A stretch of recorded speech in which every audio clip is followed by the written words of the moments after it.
Hello जय हिंद दोस्तों। आपका हमारे इस यूट्यूब परिवार में स्वागत है। आज हम आपके लिए डे 4 PYQ सीरीज का चौथा दिन आपके सामने लाया हूँ। चलिए स्टार्ट करते हैं। Question number 71। किस तापक्रम पर सेल्सियस और फ़ारेनहाइट के मान समान होते हैं?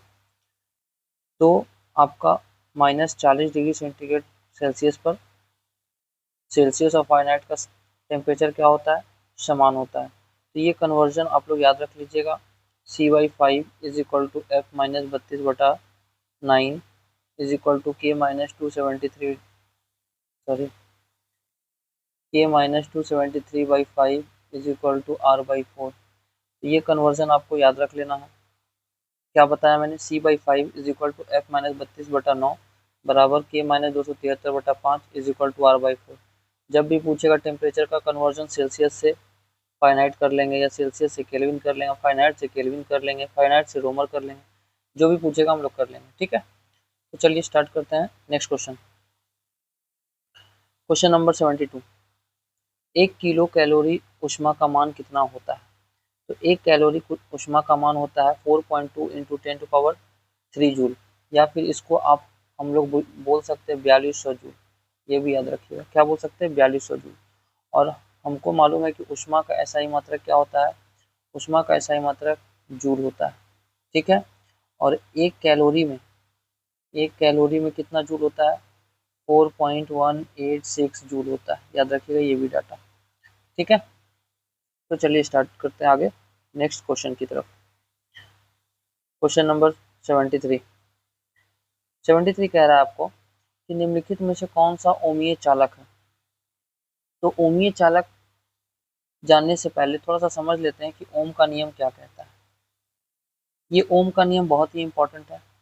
ओम का नियम जो है, करंट मीन्स आई और वोल्टेज वी वोल्ट, इन दोनों के बीच में संबंध को बताता है। पूछेगा ओम का नियम किसके बीच के संबंध को बताता है? तो करंट, धारा और विभवांतर के बीच के संबंध को बताता है, ठीक है। इसमें क्या बोला गया ओम के नियम में कि टेम्परेचर इसमें कांस्टेंट रहता है। टेम्परेचर क्या रहता है? कांस्टेंट रहता है। तो स्थिर ताप पर किसी चालक में प्रवाहित होने वाली धारा चालक के सिरों के बीच विभवांतर के समानुपाती होता है, या फिर V directly proportional to I। यही बोलता है आपका ओम्स लॉ। और यहाँ से V डायरेक्टली प्रोपोर्शनल हटता है तो एक कांस्टेंट आ जाता है R, जिसको हम लोग रेजिस्टेंस कहते हैं, ठीक है। तो V is equal to I R, इससे न्यूमेरिकल पूछ सकता है। तो आप याद रखिएगा V is equal to I R क्या है? ये ओम के नियम से आया है। R आपका इसमें रेजिस्टेंस है, I करंट है, V वोल्ट है, विभवांतर है, ठीक है। तो ये प्रतिरोध मालूम है सबको। प्रतिरोध का सही मतलब क्या होता है? ओम होता है। और इसका संकेत इस तरह से लिखते हैं, ठीक है। तो अब आइए प्रश्न पे चलते हैं। प्रश्न क्या कह रहा है? निम्नलिखित में से कौन ओमीय चालक है? ओमीय चालक उसे कहते हैं जो ओमीय प्रतिरोध जो होता है, जो ओम के नियम का पालन करता है, उसे ओमियो प्रतिरोध कहते हैं। जो ओम के नियम का पालन करता है उसे ओमियो प्रतिरोध कहते हैं, ठीक है। जैसे मैग्नीज का तार, मैग्नीज का तार जो है ओम के नियम का पालन करता है। तांबा का तार, तांबा का तार, एल्युमिनियम का तार किसका पालन करता है? ओमीय प्रतिरोध का पालन करता है। और अनओमीय प्रतिरोध किसको कहते हैं? जो ओम के नियम का पालन नहीं करता है। जैसे diode, diode bulb, diode bulb आपका हो गया ट्रायोड बल्ब। ये क्या होता है? अनओमीय प्रतिरोध, मतलब ओम के नियम का पालन नहीं करता है। तो यहाँ पे क्या कह रहा है कि निम्नलिखित में से कौन ओमीय चालक है? तो इसमें ओमीय चालक कौन हो जाएगा? कांस्टेंट, नियत। क्या हो जाएगा? कांस्टेंट, नियत, ठीक है। और एक चीज याद रखिएगा, पूछता एग्जाम में कि डायोड एंड ट्रायोड, ट्रायोड जो वाल्व है वो ओम का नियम का पालन नहीं करता है, इसलिए इसे अनओमनीय प्रतिरोध बोलते हैं। लेकिन किस नियम का पालन करता है? तो ये चाइल्ड चाइल्ड लैगमूर नियम का पालन करता है। किसका? चाइल्ड लैगमूर नियम का पालन करता है, डायोड और ट्रायोड बल्ब, ठीक है। तो 73 का आपका आंसर हो जाएगा कांस्टेंट, नियत। ओमीय चालक है कांस्टेंट, नियत। Question number 74। गतिशील विद्युत आवेश उत्पन्न करता है गतिशील विद्युत आवेश जो है ये आपका विद्युत और चुंबकीय क्षेत्र दोनों में उत्पन्न होता है। विद्युत और चुंबकीय क्षेत्र दोनों में उत्पन्न होता है। क्यों दोनों में उत्पन्न होता है? क्योंकि जो आवेश होता है, आवेश जो होता है वो विराम में है। आवेश यदि विराम में है तो विद्युत क्षेत्र उत्पन्न करेगा। क्या करेगा? विद्युत क्षेत्र उत्पन्न करता है। अगर आवेश जो है विराम में है तो विद्युत क्षेत्र उत्पन्न करेगा। और यदि आवेश हमारा त्वरित है, मतलब गति में है, आवेश मेरा त्वरित है, गति में है, तो वो चुंबकीय क्षेत्र उत्पन्न करता है। क्या करता है? चुंबकीय क्षेत्र उत्पन्न करता है। इसीलिए गतिशील वस्तु गतिशील विद्युत आवेश उत्पन्न करता है, दोनों, विद्युत और चुंबकीय क्षेत्र दोनों। क्लियर है? आगे बढ़ते हैं। Question number 75, ampere hour, ampere घंटा निम्नलिखित में से किसका मात्रक होता है? तो एम्पियर घंटा जो होता है ये विद्युत आवेश की इकाई होती है। किसकी इकाई होती है? विद्युत आवेश की इकाई। क्यों? क्योंकि जो एक घंटे, एक आवर तक 1 एम्पियर का जो करंट है वो प्रवाह होने के बराबर, मतलब 1 आवर में 1 एम्पियर करंट फ्लो करता है। यही है आपका एम्पियर आवर। ठीक है, तो एम्पियर आवर किसका मात्रक है? आवेश की मात्रा का। ठीक है, ऊर्जा का एक और मात्रक है, मालूम है क्या है? जूल। ऊर्जा का मात्रक एक जूल है। और एक kWh भी है, किलोवाट आवर भी किसका मात्रक है? ऊर्जा का। ठीक है, और करंट का, विद्युत धारा का सही मात्रक क्या होता है? एम्पियर होता है। ठीक है, और धारा का प्रबलता, अगर मान लीजिए यहाँ तो सिर्फ धारा, अगर हम धारा बोले, धारा का सही मात्रक भी एम्पियर, लेकिन धारा की प्रबलता का मात्रक वो भी आपका एम्पियर होता है। कोई दिक्कत? और अगर बोल दे विद्युत धारिता का सही मात्रक, क्या बोल दे? विद्युत धारिता का सही मात्रक, तो क्या होगा? फैराडे। नोट डाउन करते चलिएगा, ये सब डिस्कशन बहुत ही इंपॉर्टेंट है, काम करेगा। कौन सा डिस्कशन आपके एग्जाम में आ जाएगा मैं भी नहीं जानता हूँ। ठीक है, क्वेश्चन नंबर नेक्स्ट 76, थर्मोस्टेट क्या होता है? थर्मोस्टेट जो होता है ये किसी भी संकाय का ताप जो है कांस्टेंट रखने के लिए, स्थिर रखने का उपकरण है। थर्मोस्टेट क्या है? किसी भी संकाय का ताप स्थिर रखने का ये उपकरण है। क्लियर है? ठीक है, तो अगर मैक्सिमम बहुत ज़्यादा 800 डिग्री सेंटीग्रेड से ज़्यादा का टेम्परेचर मापना है तो हम लोग पायरोमीटर का उपयोग करते हैं ना। चलिए आगे, क्वेश्चन नंबर 77, बहुत ही अच्छा क्वेश्चन है और आपका इम्पोर्टेंट क्वेश्चन है। देखिए क्या है, द्रव्यमान ऊर्जा समतुल्य का संबंध E is equal to M C square, E is equal to M C square. C यहाँ पे वेग है, पूछता है सी क्या है? वेग है। तो ये किसने दिया था? ये आइंस्टीन ने दिया था। किसने दिया था? आइंस्टीन ने दिया था। इन्होंने ही 1905 में, आइंस्टीन ने 1905 में द्रव्यमान ऊर्जा के बीच में संबंध स्थापित किया था। किसके बीच में? द्रव्यमान और ऊर्जा के बीच में, जिसे हम लोग बोले थे आपेक्षिकता का सिद्धांत। क्या बोले थे? आपेक्षिकता का सिद्धांत। ठीक है, और इसमें इन्होंने क्या बताया कि द्रव्यमान और ऊर्जा आपस में संबंध है। द्रव्यमान और ऊर्जा आपस में संबंध है। और आइंस्टीन के बारे में जान लेते हैं कि इन्हें 1921 में प्रकाश विद्युत प्रभाव की घटना के लिए नोबेल मिला था। किसके लिए? प्रकाश विद्युत प्रभाव के लिए घटना के लिए नोबेल पुरस्कार इन्हें मिला था। एक ऑप्शन है आपका मैक्स प्लांक, इन्होंने क्वांटम सिद्धांत दिया था। क्या दिया था मैक्स प्लांक ने? क्वांटम सिद्धांत दिया था। ठीक है, आवृत्ति का सही मात्रक क्या होता है? हर्ट्ज होता है। न्यूटन, बल का सही मात्रक क्या होता है? न्यूटन। ठीक है, बल का फॉर्मूला होता है F is equal to M into A, याद रहेगा। चलिए नेक्स्ट क्वेश्चन नंबर आपका 81, क्या कहता है 81? ध्यान से समझिएगा, अच्छा क्वेश्चन है, सीखने वाला चीज है सब क्वेश्चन। अब बार बार देखिए रिपीट करा बिहार पुलिस में। आपका दिया है U92 और 238, मीन्स नीचे आपका ये क्या देता है? एटॉमिक नंबर, एटॉमिक नंबर देता है। ये नीचे आपका क्या दिया है? ये एटॉमिक नंबर को हम लोग जेड से डिनोट करते हैं, और ऊपर जो राइट साइड में ये एटॉमिक मास है, मतलब द्रव्यमान संख्या है। तो हम लोग यहाँ पर प्रोटॉन न्यूट्रॉन कैसे निकालेंगे? तो सबसे पहले आप जान जाइए कि जो परमाणु है, मान लीजिए परमाणु है, तो इसके नाभिक में क्या होता है? प्रोटॉन और न्यूट्रॉन, और इलेक्ट्रॉन क्या करता है? चारों ओर चक्कर लगाता है। तो परमाणु में जो होता है वो प्रोटॉन और इलेक्ट्रॉन की संख्या बराबर होती है। प्रोटॉन और इलेक्ट्रॉन की संख्या क्या होती है, बराबर होती है, सिर्फ इस पे आवेश अलग होता है, मतलब प्रोटॉन पे प्लस चार्ज होता है, इलेक्ट्रॉन पे माइनस चार्ज होता है। ठीक है, तो हम लोग जानते हैं कि परमाणु के नाभिक में प्रोटॉन और न्यूट्रॉन होते हैं, और परमाणु में प्रोटॉन इलेक्ट्रॉन की संख्या समान होती है, और यही प्रोटॉन की संख्या को ही हम लोग परमाणु संख्या कहते हैं। प्रोटॉन की संख्या को ही हम लोग क्या कहते हैं, परमाणु संख्या कहते हैं। प्रोटॉन की संख्या को ही हम लोग परमाणु संख्या कहते हैं। ठीक है, तो यहाँ पे 92 क्या मेरा परमाणु संख्या, तो परमाणु संख्या अगर 92 है तो प्रोटॉन की संख्या कितनी होगी, 92। ये ऑप्शन या फिर ये ऑप्शन, ये दोनों तो छोड़ गया। अब देखिए ध्यान से, जब परमाणु संख्या 92 है तो प्रोटॉन की संख्या 92, तो हमने क्या बताया, प्रोटॉन की संख्या और इलेक्ट्रॉन की संख्या किसी भी परमाणु में इक्वल होता है, बस चार्ज उस पर अलग होता है। तो अगर प्रोटॉन 92 है तो इलेक्ट्रॉन भी मेरा 92 होगा, तो 92 इलेक्ट्रॉन कहाँ है, तो यहाँ 92 प्रोटॉन 92 इलेक्ट्रॉन। आपको नहीं भी कुछ आ रहा तो ऑप्शन बी पे बिल्कुल साथ जा सकते हैं। लेकिन अब हम लोग न्यूट्रॉन भी निकालना सीख लेते हैं। क्या है न्यूट्रॉन, कैसे निकालते हैं, तो आपको एक फॉर्मूला याद रखना है कि परमाणु संख्या, सॉरी द्रव्यमान संख्या, जिसे ए से डिनोट करते हैं, इसे क्या किसे डिनोट करते हैं, द्रव्यमान को। द्रव्यमान संख्या बराबर होता है प्रोटॉन की संख्या प्लस न्यूट्रॉन की संख्या। द्रव्यमान संख्या बराबर क्या होता है, प्रोटॉन की संख्या प्लस न्यूट्रॉन की संख्या। तो यहाँ द्रव्यमान संख्या कितना है, 238, प्रोटॉन की संख्या कितना है, 92, तो न्यूट्रॉन की संख्या कैसे निकलेगा, ये इससे घट जाएगा, तो घट जाएगा तो कितना होगा, 146 न्यूट्रॉन की संख्या। तो आ गया 146 न्यूट्रॉन, 92 प्रोटॉन और 92 इलेक्ट्रॉन। ऑप्शन बी बिल्कुल सही है।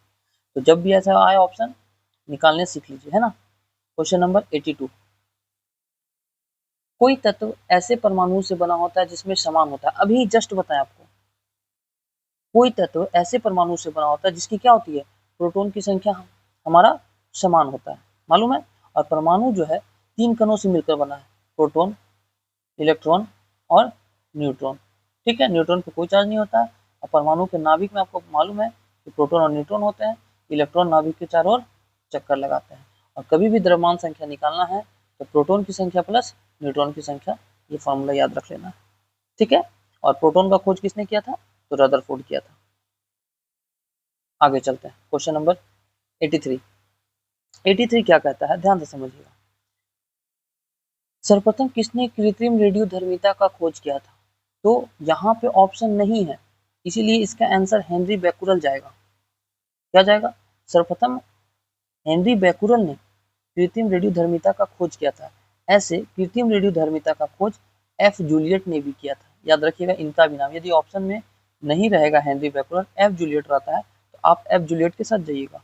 ठीक है, रेडियो सक्रियता का खोज किसने किया था, Henry Becquerel, Henry Becquerel plus P Curie plus M Curie, तीनों का नाम याद रखना है। और इन्होंने ही P Curie, sorry Robert Pierre और मैडम क्यूरी, रॉबर्ट पियरे और मैडम क्यूरी ने ही रेडियम का खोज किया था। किसका खोज किया था, रेडियम का खोज किया था। आई बात समझ में, तो इसका आंसर 83 का क्या हो जाएगा, option C. Question number 84, bulb का फिलामेंट किस धातु का बना होता है, तो बल्ब का फिलामेंट सबको मालूम है किसका बना होता है, टंगस्टन का बना होता है। टंगस्टन का संकेत क्या है, W है। इसका एटॉमिक नंबर, परमाणु संख्या कितना है, 74 है। गलनांक कितना होता है, लगभग 3500 डिग्री सेंटीग्रेड होता है। ठीक है, और ये टंगस्टन जो है भारत में राजस्थान के डेगाना खान में उत्पादन होता है, ये भी याद रखिएगा, डेगाना खान में, राजस्थान के डेगाना खान में। ठीक है, नाइक्रोम, हीटर का तार जो होता है ये किसका बना होता है, नाइक्रोम का बना होता है, नाइक्रोम का। कार्बन, कार्बन का परमाणु संख्या 6 होता है। ठीक है, कार्बन के कौन कौन अप्रूव है, 3, हीरा, ग्रेफाइट और बकमिनिस्टर फुलेरिन है, और बकमिनिस्टर फुलेरिन है। ठीक है, कार्बन का परमाणु संख्या 6 होता है, द्रव्यमान संख्या 12 होती है। एक ऑप्शन है आपका आयरन, आयरन का परमाणु संख्या याद रखिएगा 26 होता है। आयरन का परमाणु संख्या क्या कितना होता है, 26 होता है। ठीक है, क्वेश्चन नंबर 85, हाँ ये भी देखिए सेम वही क्वेश्चन आ गया, उसी तरह का है। यहाँ पे ये परमाणु संख्या हो गया, ये द्रव्यमान संख्या, इसमें नाभिक में नहीं होगा। तो आप खुद बताइए, 92 परमाणु संख्या मतलब प्रोटॉन, प्रोटॉन भी हमारा 92 और इलेक्ट्रॉन भी हमारा 92, तो 92 प्रोटॉन तो सही है। ठीक है, और न्यूट्रॉन कितना होगा, इसमें से इसमें घटा देंगे तो 146, ये भी सही है। और न्यूक्लियन मतलब नाभिक में 238, तो ये भी सही है। न्यूट्रॉन 92 होगा नहीं, क्योंकि न्यूट्रॉन हम लोग कैसे निकालते थे, एटॉमिक मास परमाणु द्रव्यमान बराबर प्रोटॉन की संख्या प्लस न्यूट्रॉन की संख्या। तो परमाणु द्रव्यमान मेरा कितना है 238, प्रोटॉन कितना है मेरा 92, तो न्यूट्रॉन कितना होगा, घट जाएगा 146, तो न्यूट्रॉन 92 नहीं होगा। तो इसमें क्वेश्चन क्या पूछ रहा है कि निम्नलिखित मतलब इस यूरेनियम 238 के नाभिक में नहीं होगा, तो 92 न्यूट्रॉन नहीं होगा। ठीक है। क्वेश्चन नंबर 86, सूर्य की असीमित ऊर्जा का स्रोत क्या होता है। तो सूर्य की असीमित ऊर्जा का स्रोत आपका नाभिकीय संलयन होता है। तो सबसे पहले समझ लेंगे कि नाभिकीय संलयन होता क्या है। तो जब दो या दो से अधिक हल्के नाभिक, जब दो या दो से अधिक हल्के नाभिक मिलकर मिलकर एक भारी नाभिक का निर्माण करते हैं और जिससे बहुत ज्यादा ऊर्जा निकलती है, तो इस अभिक्रिया को नाभिकीय संलयन अभिक्रिया कहते हैं। जैसे सूर्य और तारों में जो ऊर्जा का स्रोत है वो नाभिकीय संलयन के द्वारा होता है। ठीक है। हाइड्रोजन बम किस पर आधारित है, ये भी नाभिकीय संलयन पर है।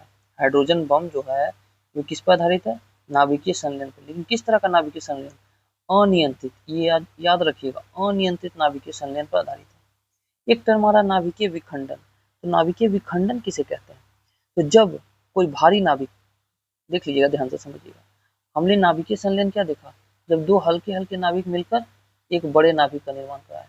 नाभिकीय विखंडन क्या होगा, जब एक बड़े नाभिक टूटकर दो छोटे छोटे नाभिक का निर्माण करेंगे, तो ये हो गया नाभिकीय विखंडन। और नाभिकीय विखंडन को सबसे पहले स्ट्रॉट्समैन और हॉर्न ने देखा था। किसने देखा था, स्ट्रॉट्समैन और हॉर्न ने देखा था। ठीक है। तो इसमें आपको पूछता है कि परमाणु रिएक्टर किस पर आधारित है, तो नाभिकीय विखंडन पर परमाणु रिएक्टर है।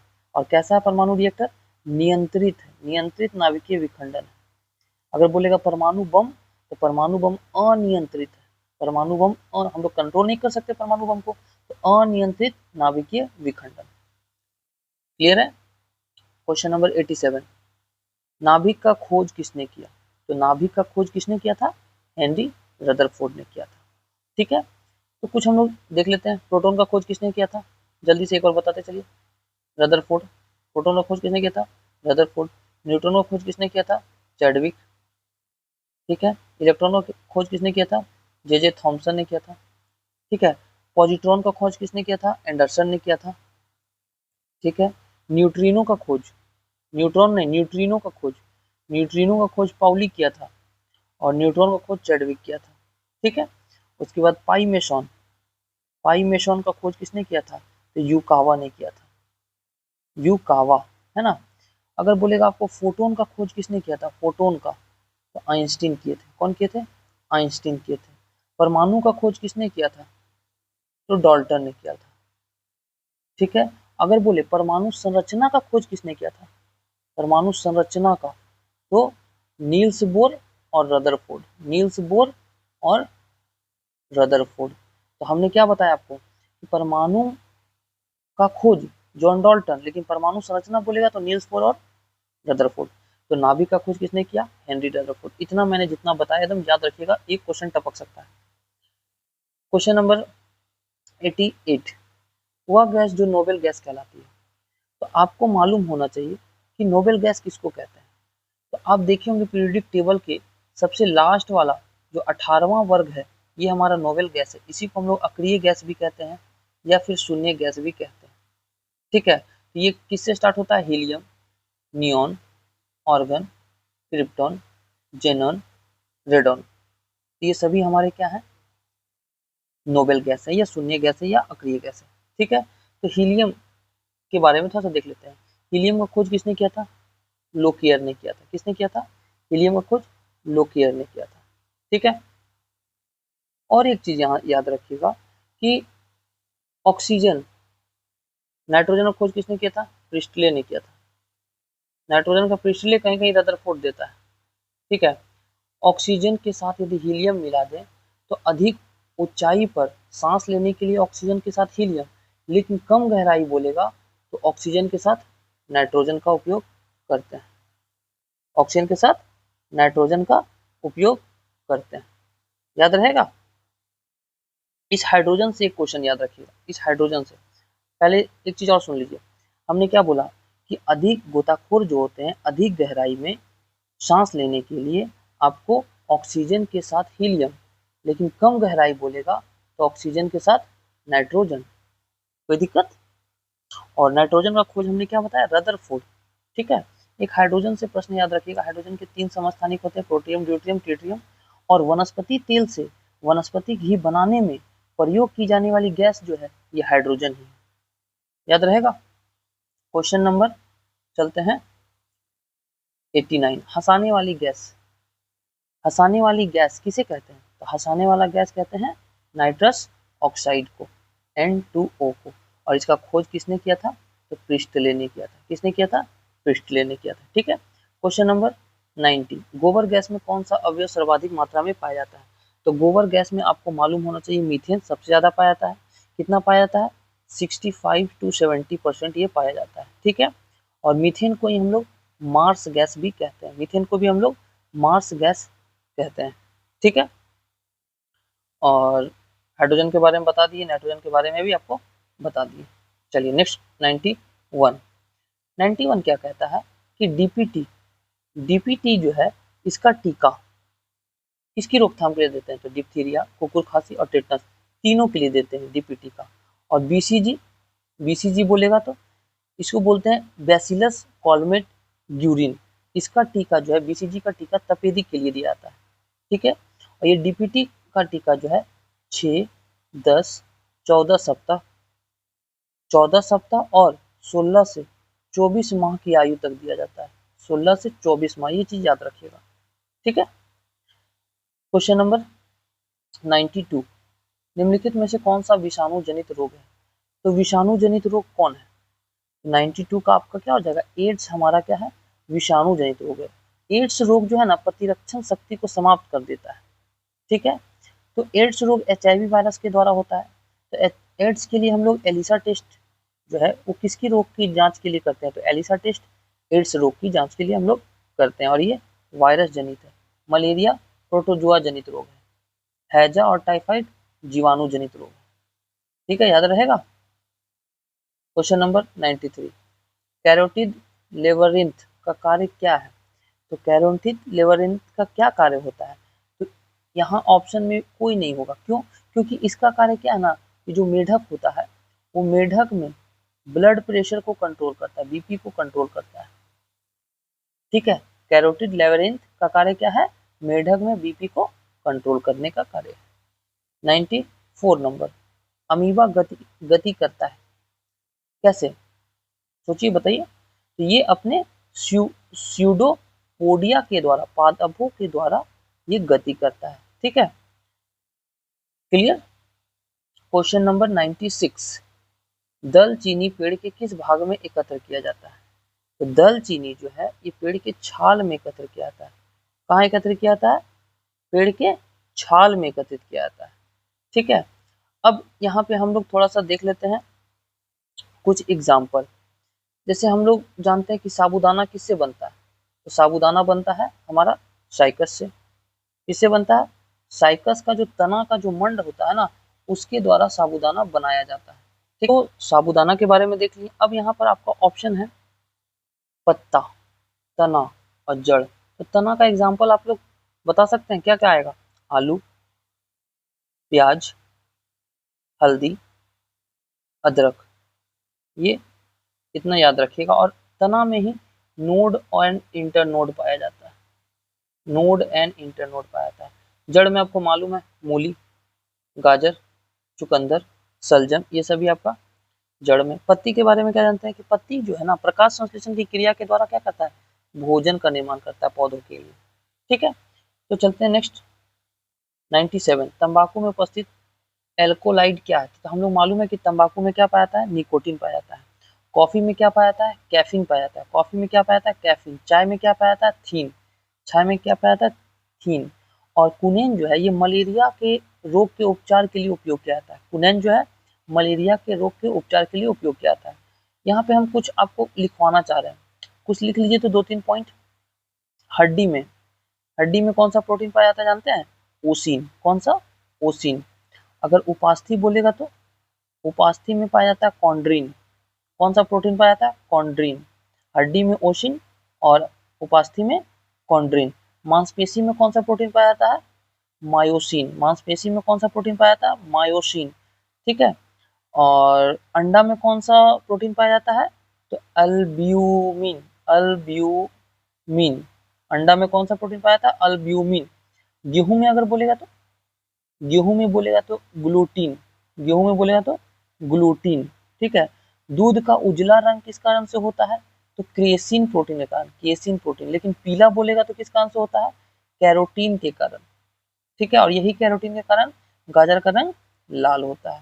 तो इतना सारा फैक्ट जो है देखिए याद रखिएगा, ये सब डिस्कशन के माध्यम से ही आपको मिलेगा, कहीं एक्स्ट्रा आपको मिलने वाला है नहीं। ठीक है। क्वेश्चन नंबर 98, मानव शरीर की सबसे छोटी हड्डी। तो आपको मालूम होना चाहिए मानव शरीर की सबसे छोटी हड्डी स्टेपिज है, जो क्या है? कान की हड्डी, जिसे हम लोग रेकाब भी कहते हैं। ठीक है। और सबसे बड़ी हड्डी कौन सी है? फीमर, जांग की हड्डी है। फीमर जांग की हड्डी है। ठीक है। तो नेक्स्ट क्वेश्चन 99, पोषकों का वायुमंडल में जिन कुछ सूक्ष्म जीवों की सहायता से पुनः चक्रण होता है उसे क्या कहते हैं? तो उन्हें हम लोग अपघटक कहते हैं। क्या कहते हैं? अपघटक कहते हैं। क्यों? क्योंकि ये वायुमंडल में सूक्ष्म जीवों को सहायता से पुनः चक्रण करते हैं। मतलब ये जो है ना क्या बोले, हमारे वातावरण को साफ रखते हैं, वातावरण को साफ रखते हैं। और पारिस्थितिकी तंत्र में इन्हीं का ही संख्या सबसे ज्यादा, अपघटक की ही संख्या सबसे ज्यादा है। और अपघटक में आपका क्या क्या आएगा? कवक एंड जीवाणु। क्या आएगा? कवक एंड जीवाणु। तो ये टॉपिक से रिलेटेड उत्पादक, उपभोक्ता और अपघटक, इससे रिलेटेड आपको वीडियो प्रोवाइड कर दिया गया है, आप लोग जाकर देख लीजिएगा। और नहीं गया है तो हम आपको लिंक डाल देंगे आज शाम तक। ठीक है। तो उसमें सारा मैंने क्लियर कर दिया, उत्पादक किसे कहते हैं, उपभोक्ता किसे कहते हैं, अपघटक किसे कहते हैं, पारिस्थितिकी तंत्र किसे कहते हैं, पारिस्थितिकी किसे कहते हैं, बायोम किसे कहते हैं। तो सारा इसको देख लीजिएगा, क्लियर कर दिए विथ एग्जाम्पल। ठीक है। तो लास्ट क्वेश्चन आया आज का, निम्नलिखित में से कौन सा ग्रंथि हार्मोन निर्माण से संबंधित है?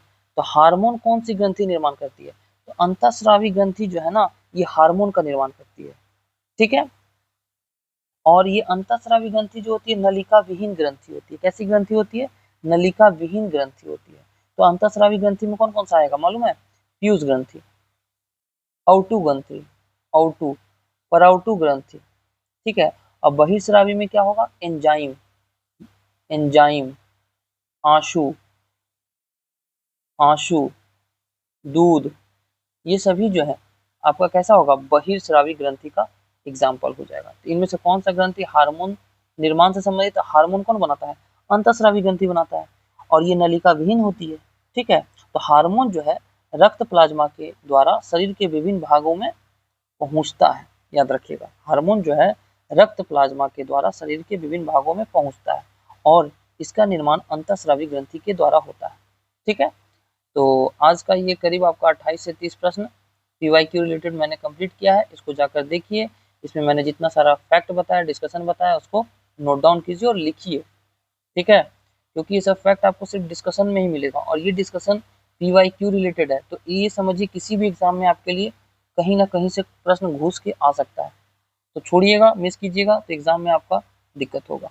ठीक है। तो चलिए मिलते हैं नेक्स्ट वीडियो में, तब तक के लिए जय हिंद, थैंक यू।